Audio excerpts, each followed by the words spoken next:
কালকে না গেলে পরের দিন যাবি, পরের দিন না গেলে পরের দিন যাবি, ওই দিনই স্যারে পাছা লাল করে দেবে। স্যার আজকে মাফ কইরা দেন, কালকে থেকে পড়া পারবো। কি ব্যাপার, আজকে ক্লাস ফাঁকা কেন?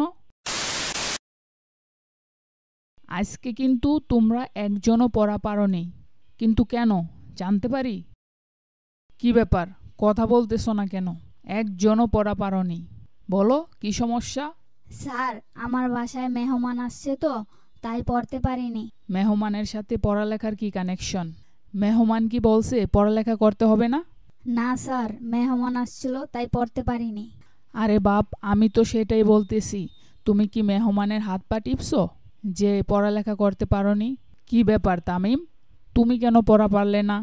স্যার আজকে মাফ কইরা দেন, কালকে থেকে পড়া পারবো। আরে বাবা, তুমি তো এই কথাটা 1 বছর ধরে বলতেছো, স্যার কালকে থেকে পড়া পারবো, কিন্তু সেই কালকেটা আর হচ্ছে না। শুনো, তোমাদের একটা কথা আমি ক্লিয়ার করে বলে দিতে চাই, আগামী কালকে থেকে যারা পড়া পারবে না তাদের পাছা লাল করে দেব। ঠিক আছে স্যার, কালকে থেকে পড়া পারবো। কি ব্যাপার, আজকে ক্লাস ফাঁকা কেন? স্যার ফাঁকা কোথায়? এই যে আমি।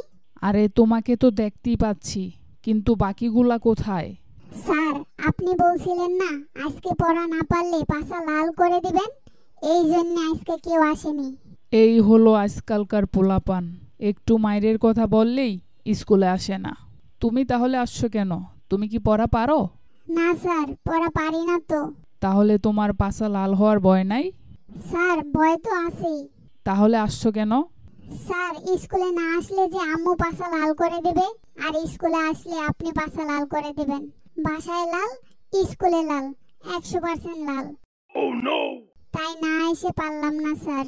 ঠিক আছে, তাহলে চলো আমরা ক্লাস শুরু করে দেই। স্যার আজকে তো আমি একা, ছুটি দিয়ে দেন। না না না, ছুটি হবে না। স্যার আমাকে একা ক্লাস করাবেন? তোমাকে একাই ক্লাস করাবো। কিরে তামিম, স্কুলে গেছিলা? হ্যাঁ গেছিলাম। কি বলো বন্ধু, তোমার পাছা লাল করে দিছে না স্যারে? আরে দূর, আমারে কিছু বলেনি স্যার আজকে। তোমরা কালকে গেলে তোমাদের পাছা লাল করে দেবে। বলিস কি বন্ধু, তাহলে তো কালকে যাওয়া যাবে না। কালকে না গেলে পরের দিন যাবি, পরের দিন না গেলে পরের দিন যাবি, ওই দিনই স্যারে পাছা লাল করে দেবে। কি মজা, আমারে কিছু বলবে না।